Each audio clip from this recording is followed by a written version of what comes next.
ਵਾਹਿਗੁਰੂ ਵਾਹਿਗੁਰੂ। ਵਾਹਿਗੁਰੂ ਵਾਹਿਗੁਰੂ ਵਾਹਿਗੁਰੂ। ਧੰਨ ਵਾਹਿਗੁਰੂ ਧੰਨ ਵਾਹਿਗੁਰੂ। ਧੰਨ ਵਾਹਿਗੁਰੂ ਧੰਨ ਵਾਹਿਗੁਰੂ। ਵਾਹਿਗੁਰੂ ਵਾਹਿਗੁਰੂ ਵਾਹਿਗੁਰੂ ਵਾਹਿਗੁਰੂ। ਵਾਹਿਗੁਰੂ ਵਾਹਿਗੁਰੂ ਵਾਹਿਗੁਰੂ ਵਾਹਿਗੁਰੂ। ਤੇਰਾ ਸਭ ਸਦਕਾ ਵਾਹਿਗੁਰੂ। ਤੇਰਾ ਸਭ ਸਦਕਾ ਵਾਹਿਗੁਰੂ। ਤੇਰੀ ਸਭ ਰਚਨਾ ਵਾਹਿਗੁਰੂ। ਤੇਰੀ ਸਭ ਠੀਕ ਨੀ ਰਚਨਾ ਵਾਹਿਗੁਰੂ। ਵਾਹਿਗੁਰੂ ਵਾਹਿਗੁਰੂ ਵਾਹਿਗੁਰੂ। ਵਾਹਿਗੁਰੂ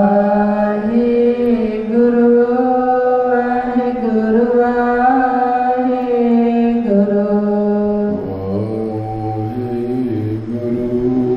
ਵਾਹਿਗੁਰੂ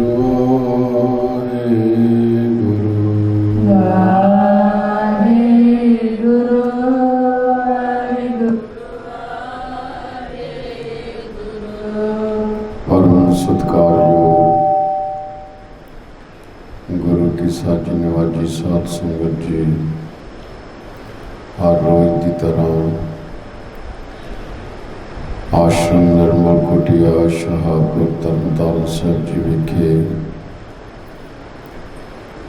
ਇਸ ਵੇਲੇ ਨਿਰਮਲ ਪੰਥ ਦੀ ਗੌਰਵ ਗਾਥਾ ਦਾ ਜਿਹੜੀ ਬੀਪ ਕਿਉਂ ਆ ਰਹੀ ਹੈ ਪਿੱਛੋਂ, ਜਦ ਤੂੰ ਆਪਰੇਟ ਕਰ ਰਿਹਾ ਤੈਨੂੰ ਪਤਾ ਹੋਣਾ ਚਾਹੀਦਾ, ਬਾਰ-ਬਾਰ ਕਹਿਣਾ ਪੈਂਦਾ ਹੈ। ਆਪ ਜੀ ਨਿਰਮਲ ਪੰਥ ਦੀ ਗੌਰਵ ਗਾਥਾ ਹਰ ਰੋਜ਼ ਸਰਵਣ ਕਰਦੇ ਹੋ, ਸੋ ਅੱਜ ਵੀ ਉਸੇ ਪ੍ਰਕਾਰ ਕੜੀ ਨਾਲ ਕੜੀ ਜੋੜ ਕੇ ਜੋ ਕੱਲ੍ਹ ਆਪ ਜੀ ਇਤਿਹਾਸ ਸਰਵਣ ਕਰ ਰਹੇ ਸੀ, ਆਪਾਂ ਅਗਲਾ ਇਤਿਹਾਸ ਨਾਲ ਵਾਚਾਂਗੇ। ਪਿਆਰ ਸਹਿਤ ਸਾਰੀ ਸੰਗਤ ਇੱਕ ਵਾਰੀ ਫਤਿਹ ਦੀ ਸਾਂਝ ਪਾਓ ਜੀ। ਆਖੋ ਜੀ ਵਾਹਿਗੁਰੂ ਜੀ ਕਾ ਖਾਲਸਾ ਵਾਹਿਗੁਰੂ ਜੀ ਕੀ ਫਤਿਹ। ਕੱਲ੍ਹ ਆਪਾਂ ਪੜ੍ਹ ਰਹੇ ਸੀ, ਲੰਮੇ ਸਮੇਂ ਤੋਂ ਇਹ ਇੱਕ ਬਿਨਾਂ ਮਤਲਬ ਤੋਂ ਵਾਦ ਵਿਵਾਦ ਛੇੜਿਆ ਹੋਇਆ ਸੀ। ਭਾਵੇਂ ਮਹਾਂਪੁਰਸ਼ ਆਪਣੇ ਪ੍ਰਚਾਰ ਪ੍ਰਸਾਰਣ ਲਈ ਹਿੰਦੁਸਤਾਨ ਦੇ ਕਿਸੇ ਵੀ ਕੋਨੇ ਵਿੱਚ ਗੁਰਬਾਣੀ ਗੁਰਮਤਿ ਦਾ ਪ੍ਰਚਾਰ ਕਰ ਸਕਦੇ ਹਨ, ਪਰ ਗੁਰੂ ਦੇ ਗੁਰਦੁਆਰਿਆਂ ਦਾ ਹਮੇਸ਼ਾ ਮਹਾਂਪੁਰਸ਼ ਸਤਿਕਾਰ ਕਰਦੇ ਆਏ ਹਨ। ਜਿੰਨੇ ਵੀ ਪੁਰਾਤਨ ਐਸੇ ਬੀਤਰਾਗ ਮਹਾਤਮਾ ਸਨ,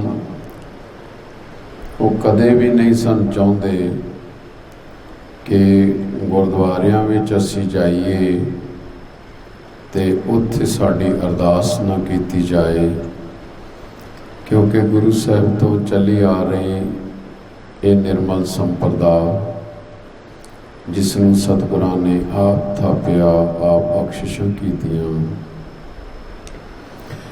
ਕੋਈ ਐਸਾ ਕਾਰਾ ਵੀ ਨਹੀਂ ਹੋਇਆ ਕਿ ਜਿਹਦੇ ਕਾਰਨ ਇਹ ਕਿਹਾ ਜਾਏ ਵੀ ਅਸੀਂ ਇਸ ਨਿਰਮਲ ਸੰਪਰਦਾ ਨਾਲ ਬਾਈਕਾਟ ਕਰ ਦਿੱਤਾ ਹੈ। ਹਜ਼ੂਰ ਸਾਹਿਬ ਵਿੱਚ ਕੁਝ ਐਸੇ ਉਸ ਟਾਈਮ ਤੇ ਅਨਸਰ ਸਨ ਜਿਨ੍ਹਾਂ ਨੇ ਸਤ ਸੰਗਤ ਕੁਝ ਵਿਰੋਧ ਕੀਤਾ, ਸੋ ਸ਼੍ਰੋਮਣੀ ਗੁਰਦੁਆਰਾ ਪ੍ਰਬੰਧਕ ਕਮੇਟੀ ਵੱਲੋਂ ਬਾਰ-ਬਾਰ ਹਜੂਰ ਸਾਹਿਬ ਵੱਲ ਨੂੰ ਪੱਤਰਕਾਂ ਭੇਜੀਆਂ ਗਈਆਂ। ਕੱਲ੍ਹ ਵੀ ਆਪ ਜੀ ਨੇ ਸੁਣਿਆ ਸੀ ਕਿ 1932 ਦੇ ਵਿੱਚ ਅਕਾਲ ਤਖ਼ਤ ਸਾਹਿਬ ਤੋਂ ਹਜੂਰ ਸਾਹਿਬ ਗੁਰਦੁਆਰਾ ਸਾਹਿਬ ਨੂੰ ਪੱਤਰਕਾ ਗਈ ਅਕਾਲ ਤਖ਼ਤ ਤੋਂ, ਔਰ ਉਹਨਾਂ ਨੇ ਕਿਹਾ ਕਿ ਜਿੰਨੇ ਵੀ ਸਾਡੇ ਨਿਰਮਲੇ ਸਾਧੂ ਹਨ, ਇਹ ਵਿਦਵਾਨ ਜਮਾਤ ਹੈ ਔਰ ਹਮੇਸ਼ਾ ਗੁਰਮਤਿ ਦਾ ਪ੍ਰਚਾਰ ਕਰਨ ਲਈ ਹਰੇਕ ਸੇਵਾਵਾਂ ਵਿੱਚ ਹਿੱਸਾ ਲੈਂਦੇ ਨੇ।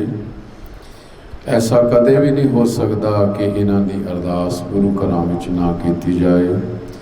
ਇਸ ਜਦੋਜਹਿਦ ਨੂੰ ਤਕਰੀਬਨ ਕਰਦਿਆਂ ਲਗਾਤਾਰ 60 ਸਾਲ ਬੀਤ ਗਏ। ਲੰਮੇ ਅਰਸੇ ਦੇ ਬਾਅਦ ਹਜੂਰ ਸਾਹਿਬ ਤੇ ਇਹ ਮਨਜ਼ੂਰ ਹੋਇਆ ਕਿ ਇਹ ਨਿਰਮਲੇ ਮਹਾਤਮਾ ਗੁਰੂ ਸਾਹਿਬ ਤੋਂ ਚਲਾਈ ਹੋਈ ਇਹ ਮਰਿਆਦਾ ਦੇ ਅਨੁਸਾਰ ਧਰਮ ਦਾ ਪ੍ਰਚਾਰ ਕਰਦੇ ਹਨ ਔਰ ਇਹਨਾਂ ਨੂੰ ਤਖਤ ਤੇ ਸਤਿਕਾਰ ਦਿੱਤਾ ਜਾਏ, ਪ੍ਰਚਾਰ ਵਾਸਤੇ ਹਮੇਸ਼ਾ ਬੁਲਾਇਆ ਜਾਏ। ਸੋ ਇਸ ਪ੍ਰਕਾਰ ਇਹ ਸਾਰੀ ਜਦੋਜਹਿਦ ਆਪ ਜੀ ਕਈ ਦਿਨਾਂ ਤੋਂ ਸਰਵਣ ਕਰ ਰਹੇ ਹੋ। ਅੱਗੇ ਸ਼੍ਰੋਮਣੀ ਗੁਰਦੁਆਰਾ ਪ੍ਰਬੰਧਕ ਕਮੇਟੀ ਨੇ ਜੋ ਸਾਧ ਸੰਗਤ ਹਜੂਰ ਸਾਹਿਬ ਵਾਸਤੇ ਐਲਾਨ ਕੀਤਾ, ਉਹ ਆਪ ਜੀ ਪ੍ਰਸੰਗ ਸੁਣੋਗੇ। ਸੋ ਹੁਣ ਇਸੇ ਹੀ ਪੱਤਰਕਾ ਦੇ ਵਿੱਚ ਮਹਾਤਮਾ ਮਹਾਂਪੁਰਖਾਂ ਨੂੰ ਪ੍ਰਵਾਨਗੀ ਮਿਲੇਗੀ ਤਾਂ ਕਿ ਸਾਰੇ ਤਖਤਾਂ ਤੇ ਨਿਰਮਲੇ ਮਹਾਂਪੁਰਸ਼ ਜਾ ਕੇ ਗੁਰਮਤਿ ਦਾ ਪ੍ਰਚਾਰ ਕਰ ਸਕਦੇ ਹਨ, ਕਿਉਂਕਿ ਉਹਨਾਂ ਦਾ ਮੇਨ ਮਕਸਦ ਨਾ ਤੇ ਕੋਈ ਪ੍ਰਾਪਰਟੀ ਸੀ, ਨਾ ਕੋਈ ਡੇਰਾ ਸੀ, ਨਾ ਕੋਈ ਕਿਸੇ ਤਰ੍ਹਾਂ ਦੇ ਪੈਸੇ ਦਾ ਝਗੜਾ ਸੀ।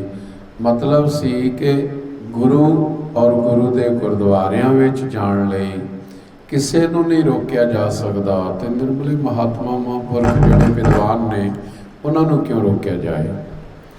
ਸੋ ਇਸ ਪ੍ਰਕਾਰ ਇਹ 1932 ਦੇ ਵਿੱਚ ਸਤਿਕਾਰਯੋਗ ਸਾਧ ਸੰਗਤ ਅਰਦਾਸ ਬਾਬਤ ਸਾਰੇ ਦਾ ਸਾਰਾ ਖਰੜਾ ਜਿਸ ਆਪ ਜੀ ਨੇ ਕੱਲ੍ਹ ਸਰਵਣ ਕੀਤਾ ਸੀ, ਅੱਗੇ ਆਉਣ ਵਾਲਾ ਜੋ ਹੈ ਉਹ ਆਪ ਜੀ ਬੜੇ ਪਿਆਰ ਦੇ ਨਾਲ ਸਰਵਣ ਕਰੋ।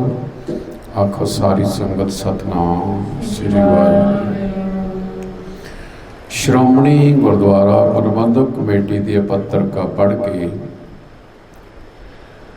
ਸਰਦਾਰ ਗੋਪਾਲ ਸਿੰਘ ਜੀ ਬੜੇ ਪ੍ਰਸੰਨ ਹੋਏ। ਆਪ ਜੀ ਨੇ ਪੱਤਰਕਾ ਸ਼੍ਰੋਮਣੀ ਗੁਰਦੁਆਰਾ ਪ੍ਰਬੰਧਕ ਕਮੇਟੀ ਦੇ ਪਹਿਲੇ ਮਤੇ ਸ੍ਰੀ ਅਕਾਲ ਤਖ਼ਤ ਦਾ ਐਲਾਨ ਆਦਿਕ ਸਾਰਾ ਰਿਕਾਰਡ ਜਿਹੜਾ ਸੀ ਇਕੱਤਰ ਕਰਕੇ ਡਿਪਟੀ ਕਮਿਸ਼ਨਰ ਨਾਂਦੇੜ ਨੂੰ ਭੇਜਿਆ। ਨਾਲ ਹੀ ਆਪਣੀ ਰਾਏ ਲਿਖ ਕੇ ਨਿਰਮਲ ਪੰਥ ਦੀ ਅਰਦਾਸ ਖੁੱਲ੍ਹ ਜਾਣ ਦੀ ਜ਼ੋਰਦਾਰ ਸਿਫਾਰਿਸ਼ ਕੀਤੀ। ਇਸ ਰਿਕਾਰਡ ਦੇ ਆਧਾਰ ਤੇ ਰਿਆਸਤ ਹੈਦਰਾਬਾਦ ਨੇ ਕਮਿਸ਼ਨ ਕਾਇਮ ਕੀਤਾ, ਜਿਸ ਨੇ ਪੰਜਾਬ ਵਿੱਚ ਪੁੱਜ ਕੇ ਸਾਰੀ ਜਾਣਕਾਰੀ ਇਕੱਤਰਿਤ ਕੀਤੀ। ਪੰਜਾਬ ਦੇ ਪੰਥਕ ਨੇਤਾਵਾਂ, ਸੰਤਾਂ, ਮਹਾਂਪੁਰਸ਼ਾਂ, ਸਿੰਘ ਸਭਾਵਾਂ ਨੇ ਸ਼੍ਰੋਮਣੀ ਗੁਰਦੁਆਰਾ ਪ੍ਰਬੰਧਕ ਕਮੇਟੀ ਨਾਲ ਮਿਲ ਕੇ ਸੰਮਤੀ ਜ਼ਾਹਰ ਕੀਤੀ ਤੇ ਕਿਹਾ ਨਿਰਮਲ ਪੰਥ ਸਿੱਖ ਧਰਮ ਦੀ ਮੁੱਖ ਧਾਰਾ ਹੈ, ਮੁੱਖ ਸ਼ਾਖਾ ਹੈ। ਇਸ ਵਾਸਤੇ ਅਸੀਂ ਚਾਹੁੰਦੇ ਹਾਂ ਕਿ ਸੱਚਖੰਡ ਹਜੂਰ ਸਾਹਿਬ ਵਿਖੇ ਨਿਰਮਲੇ ਸੰਤਾਂ ਦੀ ਅਰਦਾਸ ਹੋਣੀ ਚਾਹੀਦੀ ਹੈ। ਇਹੀ ਰਿਪੋਰਟ ਕਮਿਸ਼ਨ ਨੇ ਦਿੱਤੀ ਕਿ ਪੰਜਾਬ ਦੇ ਸਮੂਹ ਸਿੱਖ ਨਿਰਮਲੇ ਸੰਤਾਂ ਦੀ ਅਰਦਾਸ ਖੋਲ੍ਹਣ ਦੇ ਹੱਕ ਵਿੱਚ ਇਸ ਰਿਪੋਰਟ ਦੇ ਆਧਾਰ ਤੇ ਨਵਾਬ ਹੈਦਰਾਬਾਦ ਨੇ ਹੁਕਮ ਸੁਣਾਇਆ ਸ੍ਰੀ ਅਕਾਲ ਤਖ਼ਤ ਸ੍ਰੀ ਅੰਮ੍ਰਿਤਸਰ ਵਿਖੇ ਨਿਰਮਲੇ ਸੰਤਾਂ ਦੀ ਅਰਦਾਸ ਬਿਨਾਂ ਕਿਸੇ ਈਨ ਸ਼ਰਤ ਮਨਾਏ ਦੇ ਹੁੰਦੀ ਹੈ। ਇਸ ਵਾਸਤੇ ਗੁਰਦੁਆਰਾ ਨਾਂਦੇੜ ਸੱਚਖੰਡ ਹਜੂਰ ਸਾਹਿਬ ਵਿਖੇ ਵੀ ਨਿਰਮਲੇ ਮਹਾਂਪੁਰਖਾਂ ਦੀ ਬਿਨਾਂ ਸ਼ਰਤ ਦੇ ਅਰਦਾਸ ਹੋਣੀ ਚਾਹੀਦੀ ਹੈ। ਇਸ ਹੁਕਮ ਅਨੁਸਾਰ ਪੂਰਨ ਰੂਪ ਵਿੱਚ ਅਰਦਾਸ ਖੁੱਲ੍ਹ ਗਈ। ਹੁਣ ਕਦੇ ਵੀ ਕੋਈ ਨਿਰਮਲਾ ਸੰਤ ਜਾਏ ਕਿਸੇ ਉੱਤੇ ਕੋਈ ਟੀਕਾ ਟਿੱਪਣੀ ਨਹੀਂ ਕੀਤੀ ਜਾਂਦੀ। ਇਹ ਹਜੂਰ ਸਾਹਿਬ ਨਾਲ ਸੰਬੰਧਿਤ 60 ਸਾਲਾਂ ਦਾ ਅਖਾੜੇ ਦਾ ਇਤਿਹਾਸ ਆਪ ਜੀ ਨਾਲ ਵਰਣਨ ਕੀਤਾ ਹੈ। ਇਹ ਝਗੜਾ ਸ਼੍ਰੀਮਾਨ ਪੰਡਤ ਰਾਮ ਸਿੰਘ ਜੀ ਕਬੇਰੀਏ, ਜੋ ਕਿ ਦੂਸਰੇ ਸ਼੍ਰੀਮਾਨ ਸਾਹਿਬ ਸਨ, ਸੰਨ 1872 ਈਸਵੀ ਵਿੱਚ ਆਰੰਭ ਹੋਇਆ ਅਤੇ ਸ਼੍ਰੀ ਮਹੰਤ ਪੰਡਤ ਜੀਵਨ ਸਿੰਘ ਜੀ ਦੇ ਸਮੇਂ ਸੰਨ 1932 ਈਸਵੀ ਵਿੱਚ ਸਮਾਪਤ ਹੋਇਆ। 60 ਸਾਲ ਜੱਦੋ-ਜਹਿਦ ਚੱਲਦੀ ਰਹੀ। ਮੈਂ ਕੱਲ੍ਹ ਵੀ ਇਹ ਬੇਨਤੀ ਕੀਤੀ ਸੀ ਕਿ ਜਿੰਨੇ ਵੀ ਨਿਰਮਲੇ ਮਹਾਤਮਾ ਨੇ ਇਹ ਗੁਰੂ ਨਾਲ ਤੇ ਗੁਰੂ ਦੇ ਇਤਿਹਾਸ ਤੇ ਗੁਰਦੁਆਰਿਆਂ ਨਾਲੋਂ ਨਾ ਟੁੱਟੇ ਨੇ ਤੇ ਨਾ ਕਦੇ ਟੁੱਟਣਗੇ। ਸ਼੍ਰੀਮਾਨ ਪੰਡਤ ਰਾਮ ਸਿੰਘ ਜੀ ਕਬੇਰੀਏ ਨਾਮ ਬਾਣੀ ਦੇ ਅਭਿਆਸੀ ਸਿਮਰਨ ਵਿੱਚ ਅਧਿਕ ਸਮਾਂ ਬਤੀਤ ਕਰਦੇ ਸਨ। ਸੱਚਖੰਡ ਹਜੂਰ ਸਾਹਿਬ ਦੇ ਮੁਕੱਦਮੇ ਅਤੇ ਬਾਕੀ ਵਾਦ ਵਿਵਾਦ ਵੱਲ ਵੀ ਸਮਾਂ ਦੇਣਾ ਪੈਂਦਾ ਸੀ। ਅਖਾੜੇ ਦੇ ਕੰਮਾਂ ਨੂੰ ਚਲਾਉਣ ਵਾਸਤੇ ਆਪ ਜੀ ਨੇ ਉਸ ਸਮੇਂ ਦੇ ਪ੍ਰਸਿੱਧ ਵਿਦਵਾਨ ਪੰਡਤ ਤਾਰਾ ਸਿੰਘ ਜੀ ਨਰੋਤਮ ਨੂੰ ਨਾਇਬ ਸ਼੍ਰੀ ਮਹੰਤ ਨਿਯਤ ਕੀਤਾ, ਜੋ ਅਖਾੜੇ ਦੇ ਸਾਰੇ ਕਾਰ ਵਿਹਾਰ ਸਫਲਤਾਪੂਰਵਕ ਚਲਾਉਂਦੇ ਰਹੇ। ਫਿਰ ਵੀ ਕਬੇਰੀਏ ਸ਼੍ਰੀਮਾਨ ਜੀ ਅਖਾੜੇ ਦੀ ਉન્નਤੀ ਵਾਸਤੇ ਬਹੁਤ ਪ੍ਰਯਤਨਸ਼ੀਲ ਰਹੇ। ਉਹਨਾਂ ਨੇ ਆਪਣੇ ਸਮੇਂ ਦੇ ਵਿੱਚ ਬੜੀਆਂ ਪ੍ਰਾਪਰਟੀਆਂ ਖਰੀਦ ਕੇ ਔਰ ਅਖਾੜੇ ਦੇ ਨਾਮ ਲਗਾਈਆਂ। ਪ੍ਰਾਪਰਟੀਆਂ ਖਰੀਦਣ ਦਾ ਮਤਲਬ ਹੁੰਦਾ ਹੈ ਕਿ ਆਏ ਗਏ ਜਗਿਆਸੂ ਦੀ ਸੇਵਾ, ਤਾਂ ਕਿ ਮਹਾਂਪੁਰਸ਼ਾਂ ਨੂੰ ਕਿਤੇ ਹੱਥ ਨਾ ਅੱਡਣਾ ਪਏ, ਬਈ ਕਿਸੇ ਦੇ ਅੱਗੇ ਬੇਨਤੀ ਨਾ ਕਰਨੀ ਪਏ। ਉਹ ਪ੍ਰਾਪਰਟੀਆਂ ਲਈਆਂ। ਉਹਨਾਂ ਤੋਂ ਅੱਜ ਵੀ ਅਨੇਕਾਂ ਵਿਦਿਆਰਥੀ ਤੇ ਪਹਿਲੇ ਵੀ ਸਾਧ ਸੰਗਤ ਪੜ੍ਹਦੇ ਰਹੇ। ਸੋ ਮਹਾਂਪੁਰਸ਼ ਆਪ ਸਵੈਮਾਨੀ, ਸਵੈ ਵਿਸ਼ਵਾਸੀ, ਸਤਵਾਦੀ ਸਤਪੁਰਸ਼ ਸਨ। ਆਪ ਜੀ ਨੇ ਕਦੇ ਮਿਥਿਆ ਵਾਕ ਨਹੀਂ ਸੀ ਬੋਲਿਆ। ਆਪ ਜੀ ਨੂੰ ਭੇਖ ਵਿੱਚ ਜੋਗੀ ਰਾਜ, ਜਤੀ, ਸਿੱਧ ਪੁਰਖ ਅਤੇ ਬ੍ਰਹਮ ਗਿਆਨੀ ਮੰਨਿਆ ਜਾਂਦਾ ਸੀ। ਆਪ ਜੀ ਦੇ ਜੀਵਨ ਨਾਲ ਸੰਬੰਧਿਤ ਕਈ ਚਮਤਕਾਰੀ ਘਟਨਾਵਾਂ ਪ੍ਰਚਲਿਤ ਹਨ, ਪਰ ਆਪ ਜੀ ਦੇ ਉੱਚੇ ਆਚਰਣ ਦੀਆਂ ਅਸੀਂ 2 ਇਤਿਹਾਸਕ ਘਟਨਾਵਾਂ ਇੱਥੇ ਵਰਣਨ ਕਰਦੇ ਹਾਂ। ਇੱਕ ਵਾਰ ਮਹਾਰਾਜਾ ਬਿਕਰਮ ਸਿੰਘ ਜੀ ਫਰੀਦਕੋਟ ਵਾਲੇ ਹਰਿਦੁਆਰ ਇਸ਼ਨਾਨ ਕਰਨ ਗਏ। ਨਾਲ ਹੀ ਸਾਧੂ ਸਮਾਜ ਨੂੰ ਭੰਡਾਰਾ ਕਰਨ ਦੀ ਇੱਛਾ ਪ੍ਰਗਟ ਕੀਤੀ। ਜਿਸ ਦਿਨ ਮਹਾਰਾਜਾ ਭੰਡਾਰਾ ਕਰਨਾ ਚਾਹੁੰਦਾ ਸੀ, ਇਸ ਦਿਨ ਕਿਸੇ ਹੋਰ ਪ੍ਰੇਮੀ ਦਾ ਭੰਡਾਰਾ ਮੰਨਿਆ ਜਾ ਚੁੱਕਾ ਸੀ। ਇਸ ਵਾਸਤੇ ਹਰਿਦੁਆਰ ਦੇ ਸਾਰੇ ਸਾਧੂ ਮਹਾਰਾਜੇ ਅੱਗੇ ਸਪਸ਼ਟਤਾ ਨਾ ਕਹਿ ਸਕੇ ਕਿ ਇਸ ਸਮੇਂ ਭੰਡਾਰਾ ਕਿਸੇ ਦਾ ਮੰਨਿਆ ਜਾ ਚੁੱਕਾ ਹੈ। ਇਸ ਦੀ ਬਜਾਏ ਮਹਾਰਾਜੇ ਨੂੰ ਇਹ ਕਹਿ ਦਿੱਤਾ ਕਿ ਨਿਰਮਲ ਪੰਚੈਤੀ ਅਖਾੜੇ ਦੇ ਸ਼੍ਰੀਮਾਨ ਜੀ ਮਹਾਰਾਜ ਭੰਡਾਰਾ ਪ੍ਰਵਾਨ ਕਰ ਲੈਣਗੇ ਤਾਂ ਬਾਕੀ ਹਰਿਦੁਆਰ ਦੇ ਸੰਤ ਵੀ ਆ ਜਾਣਗੇ। ਰਿਆਸਤ ਫਰੀਦਕੋਟ ਨੇ ਨਿਰਮਲ ਪੰਚੈਤੀ ਅਖਾੜੇ ਨੂੰ ਇੱਕ ਪਿੰਡ ਚੰਬੇਲੀ ਦਾਨ ਕੀਤਾ ਹੋਇਆ ਸੀ। ਇਸ ਵਾਸਤੇ ਮਹਾਰਾਜ ਜੀ ਨੂੰ ਮਾਣ ਸੀ ਕਿ ਸ਼੍ਰੀਮਾਨ ਜੀ ਮੇਰਾ ਨਿਮੰਤਰਣ ਕਿਵੇਂ ਨਹੀਂ ਪ੍ਰਵਾਨ ਕਰਨਗੇ। ਮਹਾਰਾਜਾ ਨਿਰਮਲ ਪੰਚੈਤੀ ਅਖਾੜੇ ਵਿੱਚ ਆਇਆ, ਨਿਮੰਤਰਣ ਦਿੱਤਾ, ਪਰ ਸ਼੍ਰੀਮਾਨ ਜੀ ਮਹਾਰਾਜ ਨੇ ਕਿਹਾ ਕੱਲ੍ਹ ਇੱਕ ਪ੍ਰੇਮੀ ਦਾ ਭੰਡਾਰਾ ਮੰਨ ਚੁੱਕੇ ਹਾਂ, ਆਪ ਕੋਈ ਹੋਰ ਸਮਾਂ ਰੱਖ ਲਓ। ਮਹਾਰਾਜਾ ਸੁਣ ਕੇ ਵਾਪਸ ਆ ਗਿਆ। ਮਗਰੋਂ ਸ਼੍ਰੀਮਾਨ ਜੀ ਮਹਾਰਾਜ ਨੂੰ ਦੱਸਿਆ ਗਿਆ ਕਿ ਮਹਾਰਾਜਾ ਸਾਹਿਬ ਨਾਰਾਜ਼ ਹੋ ਕੇ ਗਏ ਹਨ। ਸ਼੍ਰੀਮਾਨ ਜੀ ਨੇ ਆਖਿਆ, ਭਾਈ ਅਸੀਂ ਮਹਾਰਾਜੇ ਨੂੰ ਕਿਉਂ ਨਾਰਾਜ਼ ਕਰਨਾ ਹੈ? ਜੋ ਸੰਤ ਫਰੀਦਕੋਟ ਦੀ ਧਰਮ ਧੁਜਾ ਵਿੱਚ ਰਹਿੰਦਾ ਹੈ ਉਸ ਨੂੰ ਵਾਪਸ ਬੁਲਾ ਲਓ। ਇਸੇ ਤਰ੍ਹਾਂ ਹੋਇਆ। ਫਰੀਦਕੋਟ ਧਰਮ ਧੁਜਾ ਦਾ ਮੁਕਾਮੀ ਮਹੰਤ ਵਾਪਸ ਬੁਲਾ ਲਿਆ ਗਿਆ। ਮਗਰੋਂ ਜਗੀਰ ਜ਼ਬਤ ਹੋ ਗਈ। ਇੱਕ ਵਾਰ ਇੱਕ ਬਾਣੀਆ ਆਪ ਜੀ ਕੋਲੋਂ ਉਧਾਰ ਲੈਣ ਵਾਸਤੇ ਆਇਆ। ਆਪ ਜੀ ਨੇ ਰੁਪਈਆ ਦੇਣ ਦੀ ਕੁਠਾਰੀ ਮਹੰਤ ਕਪੂਰ ਸਿੰਘ ਨੂੰ ਆਗਿਆ ਕਰ ਦਿੱਤੀ। ਰੁਪਈਏ ਦੇਣ ਉਪਰੰਤ ਕੁਠਾਰੀ ਕੋਲੋਂ ਕੋਈ ਕਾਨੂੰਨੀ ਤਰੁਟੀ ਰਹਿ ਗਈ, ਜਿਸ ਕਰਕੇ ਬਾਣੀਆ ਸਾਫ਼ ਮੁੱਕਰ ਗਿਆ। ਅਦਾਲਤ ਵਿੱਚ ਕੇਸ ਚੱਲਿਆ। ਅਦਾਲਤ ਨੂੰ ਵੀ ਨਿਸ਼ਚੈ ਹੋ ਗਿਆ ਕਿ ਬਾਣੀਏ ਨੇ ਰੁਪਈਏ ਤਾਂ ਲਏ ਹਨ ਪਰ ਦੇਣ ਤੋਂ ਮੁੱਕਰ ਰਿਹਾ। ਇਸ ਵਾਸਤੇ ਜੱਜ ਨੇ ਵੀ ਬਾਣੀਏ ਨੂੰ ਸਮਝਾਇਆ। ਅੰਤ ਬਾਣੀਏ ਨੇ ਇੱਥੋਂ ਤੱਕ ਕਹਿ ਦਿੱਤਾ ਕਿ ਸ਼੍ਰੀਮਾਨ ਜੀ ਕਹਿ ਦੇਣ ਕਿ ਸਾਡੇ ਸਾਹਮਣੇ ਰੁਪਈਏ ਦਿੱਤੇ ਗਏ ਹਨ, ਮੈਂ ਪੈਸੇ ਦੇ ਦੇਵਾਂਗਾ। ਜੱਜ ਨੇ ਕੁਠਾਰੀ ਨੂੰ ਕਿਹਾ ਹੁਣ ਗੱਲ ਬਣਦੀ ਹੈ ਸ਼੍ਰੀਮਾਨ ਜੀ ਨਾਲ, ਸਮਾਂ ਨਿਯਤ ਕਰਕੇ ਲਿਆਓ। ਜਦੋਂ ਸ਼੍ਰੀਮਾਨ ਜੀ ਨੂੰ ਪੁੱਛਿਆ ਤਾਂ ਉਹਨਾਂ ਨੇ ਸਾਫ਼ ਜਵਾਬ ਦੇ ਦਿੱਤਾ। ਆਖਿਆ ਸਾਨੂੰ ਪਤਾ ਹੈ ਸਾਡੇ ਹੁਕਮ ਨਾਲ ਕੁਠਾਰੀ ਨੇ ਬਾਣੀਏ ਨੂੰ ਰੁਪਈਏ ਦਿੱਤੇ ਹਨ, ਪਰ ਸਾਹਮਣੇ ਨਹੀਂ ਦਿੱਤੇ, ਇਸ ਵਾਸਤੇ ਅਸੀਂ ਝੂਠ ਨਹੀਂ ਬੋਲ ਸਕਦੇ। ਅਜਿਹੇ ਉੱਚੇ ਜੀਵਨ ਅਤੇ ਆਚਰਣ ਵਾਲੇ ਸ਼੍ਰੀਮਾਨ ਪੰਡਤ ਰਾਮ ਸਿੰਘ ਜੀ ਕਬੇਰੀਏ, ਮਤਲਬ ਕਿ ਕਿਸੇ ਤਰ੍ਹਾਂ ਦਾ ਲਾਲਚ ਜਾਂ ਕੋਈ ਐਸੀ ਰਾਜਿਆਂ ਮਹਾਰਾਜਿਆਂ ਦੀ ਕੋਈ ਪਰਵਾਹ, ਜਿਵੇਂ ਕਿ ਉਹਨਾਂ ਨੇ ਕੋਈ ਪਿੰਡ ਦਿੱਤੇ ਜਾਂ ਦਾਨ ਕੀਤਾ ਤੇ ਮਹਾਂਪੁਰਖ ਥੋੜ੍ਹਾ ਭਾਵ ਕਿ ਇਸ ਪੱਖ ਤੋਂ ਝੁਕਦੇ ਹੋਣ, ਪਰ ਉਹ ਬੇਪਰਵਾਹ ਸਨ।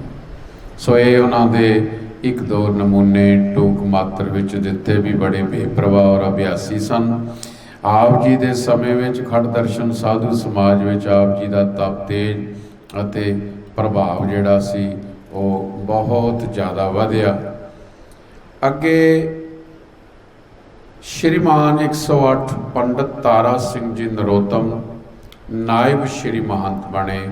ਆਪ ਜੀ ਨੂੰ ਪਤਾ ਹੈ ਕਿ ਇਹਨਾਂ ਦੀਆਂ ਬਹੁਤ ਪੁਰਾਤਨ ਲਿਖਤਾਂ ਸਤਿਕਾਰਯੋਗ ਸਾਧ ਸੰਗਤ ਅੱਜ ਵੀ ਜਿਹੜੀਆਂ ਸਿੱਖ ਇਤਿਹਾਸ ਵਿੱਚ ਪੜ੍ਹੀਆਂ ਤੇ ਵਾਚੀਆਂ ਜਾਂਦੀਆਂ ਹਨ। ਇਹਨਾਂ ਨੇ ਬਹੁਤ ਪੁਸਤਕਾਂ ਲਿਖੀਆਂ, ਬੜੇ ਚੋਟੀ ਦੇ ਵਿਦਵਾਨ ਸਨ, ਇਹ ਵੀ ਨਿਰਮਲੇ ਮਹਾਤਮਾ ਸਨ। ਸ਼੍ਰੀਮਾਨ 108 ਪੰਡਤ ਤਾਰਾ ਸਿੰਘ ਜੀ ਨਰੋਤਮ ਦੇਸ਼ ਦੇ ਪ੍ਰਸਿੱਧ ਵਿਦਵਾਨਾਂ ਵਿੱਚੋਂ ਇੱਕ ਸਨ। ਰਾਜੇ ਮਹਾਰਾਜੇ ਖੜ ਦਰਸ਼ਨ ਸਾਧੂ ਸਮਾਜ ਅਤੇ ਜਨ ਸਧਾਰਨ ਵਿੱਚ ਆਪ ਜੀ ਦਾ ਪਰਮ ਸਤਿਕਾਰ ਸੀ। ਆਪ ਜਿੱਥੇ ਮਹਾਨ ਵਿਦਵਾਨ ਸਨ, ਵਿਵਹਾਰ ਕੁਸ਼ਲ ਵੀ ਸਨ। ਇਸ ਵਾਸਤੇ ਸ਼੍ਰੀ ਨਿਰਮਲ ਪੰਚੈਤੀ ਅਖਾੜੇ ਦੇ ਦੂਸਰੇ ਸ਼੍ਰੀ ਮਹੰਤ ਸ਼੍ਰੀਮਾਨ ਪੰਡਤ ਰਾਮ ਸਿੰਘ ਜੀ ਕਬੇਰੀਏ ਨਿਰਮਲ ਭੇਖ ਨਾਲ ਵਿਚਾਰ ਵਿਮਰਸ਼ ਕਰਕੇ ਸ਼੍ਰੀਮਾਨ ਪੰਡਤ ਤਾਰਾ ਸਿੰਘ ਜੀ ਨਰੋਤਮ ਨੂੰ ਨਾਇਬ ਸ਼੍ਰੀ ਮਹੰਤ ਨਿਯਤ ਕੀਤਾ ਗਿਆ। ਨਰੋਤਮ ਜੀ ਦਾ ਜਨਮ ਪਿੰਡ ਕਾਲਮਾ, ਜ਼ਿਲ੍ਹਾ ਗੁਰਦਾਸਪੁਰ ਵਿਖੇ 1879 ਬਿਕਰਮੀ 1822 ਈਸਵੀ ਵਿੱਚ ਹੋਇਆ। ਇਹ ਪਿੰਡ ਕਾਦੀਆਂ ਰੇਲਵੇ ਸਟੇਸ਼ਨ ਤੋਂ 3 ਕਿਲੋਮੀਟਰ ਤੇ ਹੈ। ਭਾਵੇਂ ਨਰੋਤਮ ਜੀ ਦੇ ਮਾਤਾ ਪਿਤਾ ਬਾਰੇ ਜਾਣਕਾਰੀ ਪ੍ਰਾਪਤ ਨਹੀਂ ਹੋ ਸਕੀ, ਫਿਰ ਵੀ ਇਹ ਪਤਾ ਲੱਗਦਾ ਹੈ ਕਿ ਆਪ 18-19 ਸਾਲ ਦੀ ਆਯੂ ਤੱਕ ਆਪਣੇ ਪਿਤਾ ਨਾਲ ਖੇਤੀ ਵਿੱਚ ਸਹਿਯੋਗ ਦਿੰਦੇ ਰਹੇ। ਇਹ ਵੀ ਪਤਾ ਮਿਲਦਾ ਕਿ ਆਪ ਜੀ ਦੇ ਪਿਤਾ ਧਾਰਮਿਕ ਰੁਚੀਆਂ ਦੇ ਧਾਰਣੀ, ਗੁਰਬਾਣੀ ਦੇ ਪ੍ਰੇਮੀ ਤੇ ਗੁਰਮੁਖੀ ਪੜ੍ਹੇ ਸਨ। ਨਰੋਤਮ ਜੀ ਨੂੰ ਗੁਰਮੁਖੀ ਦੇ ਅੱਖਰ ਇਹਨਾਂ ਦੇ ਪਿਤਾ ਜੀ ਨੇ ਹੀ ਪੜ੍ਹਾਏ ਸਨ। ਸਾਧ ਸੰਗਤ ਜਿਵੇਂ ਕਹਿੰਦੇ ਆ ਕਿ ਗੁਰਮੁਖੀ ਪੜ੍ਹੇ ਸਨ, ਉਸ ਟਾਈਮ ਤੇ ਜ਼ਿਆਦਾਤਰ ਉਰਦੂ ਲੰਡੇ ਚੱਲਦੇ ਸਨ। ਇਸ ਕਰਕੇ ਜਿਵੇਂ ਅੱਜ ਕੋਈ ਇੰਗਲਿਸ਼ ਪੜ੍ਹਿਆ ਹੋਵੇ ਨਾ, ਤੇ ਕਹਿੰਦੇ ਨੇ ਵੀ ਇਹ ਪੜ੍ਹਿਆ ਲਿਖਿਆ ਹੈ। ਉਹਨਾਂ ਸਮਿਆਂ ਦੇ ਵਿੱਚ ਜੇ ਸਿੱਖ ਕੋਈ ਪੰਜਾਬੀ ਪੜ੍ਹਦਾ ਹੋਵੇ ਤੇ ਕਹਿੰਦੇ ਸੀ ਇਹ ਬਹੁਤ ਪੜ੍ਹਿਆ ਲਿਖਿਆ ਹੈ। ਇਸ ਕਰਕੇ ਨਰੋਤਮ ਜੀ ਨੂੰ ਗੁਰਮੁਖੀ ਦੇ ਅੱਖਰ ਇਹਨਾਂ ਦੇ ਪਿਤਾ ਜੀ ਨੇ ਪੜ੍ਹਾਏ, ਕਿਉਂਕਿ ਉਹ ਗੁਰਮੁਖੀ ਜਾਣਦੇ ਸਨ। ਨਹੀਂ ਤੇ ਜਿੰਨਾ ਵੀ ਸਾਰਾ ਕਾਰਾ ਵਿਹਾਰਾ ਸੀ ਉਹ ਉਰਦੂ ਲੰਡਿਆਂ ਦੇ ਵਿੱਚ ਉਸ ਟਾਈਮ ਤੇ ਹੁੰਦਾ ਸੀ। ਇਸ ਵਾਸਤੇ ਨਰੋਤਮ ਜੀ ਵੀ ਖੇਤੀ ਕਰਦੇ ਹੋਏ ਕਥਾ ਕੀਰਤਨ ਅਤੇ ਸਤਸੰਗ ਵਿੱਚ ਅਵੱਸ਼ ਪੁੱਜਦੇ ਸਨ। ਇਸ ਤਰ੍ਹਾਂ ਉਹਨਾਂ ਨੇ ਅਨੇਕ ਮਹਾਂਪੁਰਖਾਂ ਦੀ ਸੰਗਤ ਕੀਤੀ। 20 ਸਾਲ ਦੀ ਅਵਸਥਾ ਵਿੱਚ ਇੱਕ ਦਿਨ ਬਿਆਸ ਨਦੀ ਦਾ ਭੱਟਾਂ ਵਾਲਾ ਪੱਤਣ ਪਾਰ ਕਰਕੇ ਪਿੰਡ ਕਰਾਲਾ, ਜ਼ਿਲ੍ਹਾ ਹੁਸ਼ਿਆਰਪੁਰ ਵਿਖੇ ਸ਼੍ਰੀਮਾਨ ਪੰਡਤ ਗੁਲਾਬ ਸਿੰਘ ਜੀ ਦੇ ਚਰਨਾਂ ਵਿੱਚ ਪੁੱਜ ਗਏ। ਪੰਡਤ ਜੀ ਦਾ ਗੜਵਈ ਨਦੀ ਕਿਨਾਰੇ ਆਸ਼ਰਮ ਸੀ, ਗਿਰਵੜੀ ਨਦੀ ਕਿਨਾਰੇ ਆਸ਼ਰਮ ਸੀ, ਜਿਸ ਵਿੱਚ 30-35 ਮਹਾਤਮਾ ਹਰ ਸਮੇਂ ਕਥਾ ਕੀਰਤਨ ਸੇਵਾ ਸਿਮਰਨ ਵਿਦਿਆ ਅਧਿਐਨ ਕਰਦੇ ਸਨ।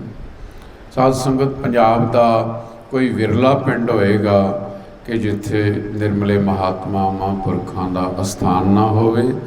ये बड़ी भाग भरी गल है कि पंजाब दे हरेक कस्बे जिले विच साध संगत बड़े महापुरखों के अस्थान। पर मतलब की है बनाउण दा, ये मतलब उन्हें भी ढारा बना लिया ते रोटियां दा उपराला कर लिया।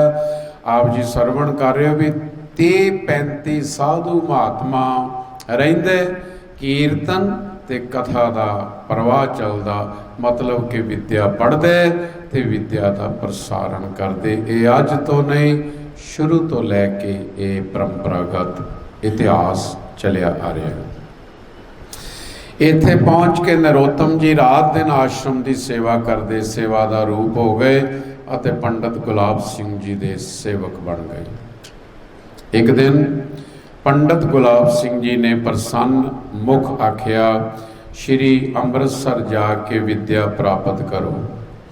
अमृतसर पहुँच के गुरबाणी गुर इतिहास का अध्ययन किया। इत्थों संस्कृत विद्या की प्राप्ति वास्ते बनारस काशी जाके संस्कृत विद्या पढ़ी। पाणिनीय व्याकरण अते सारस्वत व्याकरण का विचारपूर्वक अध्ययन करके बंगाल के प्रसिद्ध विद्या केंद्र नदियां शांति दीप आश्रम विखे चले गए। बंगाल के प्रसिद्ध विद्या केंद्र नदिया शांति दीप आश्रम विखे चले गए। इत्थे वेदां शास्त्रां उपनिषदां वेदांत काव्य बुद्ध अते जैन धर्म के शास्त्रां का अध्ययन किया। इस तरह आप अपने समय के विद्या वाचस्पति, विद्या भूषण, विद्या मारतंड, सर्वशास्त्र निष्णात तुरंदर पंडित बन गए। साध संगत इन्नी विद्या का ग्रहण करना पूर्व जन्मां का जप तप ही हो सकता है। नदिया तो विद्या अध्ययन करके 1861 ईस्वी की अर्धकुंभी ते हरिद्वार पुजे। आप जी की महान विद्वता अते निमरता साधु समाज विच उसने धाक भाग पा दी। निर्मल भेख दे मान नाल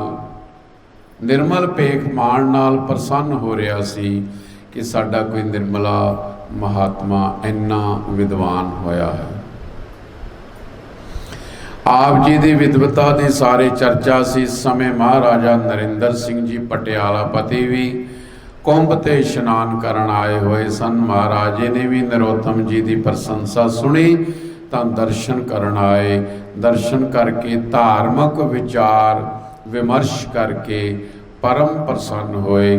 पंडित जी एक एक विषय को स्पष्ट करने वास्ते वेदां उपनिषदां दे मंत्र, गीता, महाभारत, रामायण अते पुराणां दे श्लोक, कदंबरी, शकुंतला, विक्रमोर्वशी नाटक आदि दे छंदां दी झड़ी ला देंदे सन। साध संगत उस टाइम दे तां राजे महाराजे भी बहुत ज़्यादा विद्वानां दी कदर करते सन ताकि बैठ के संगत रूप विच सरवण भी करते सन।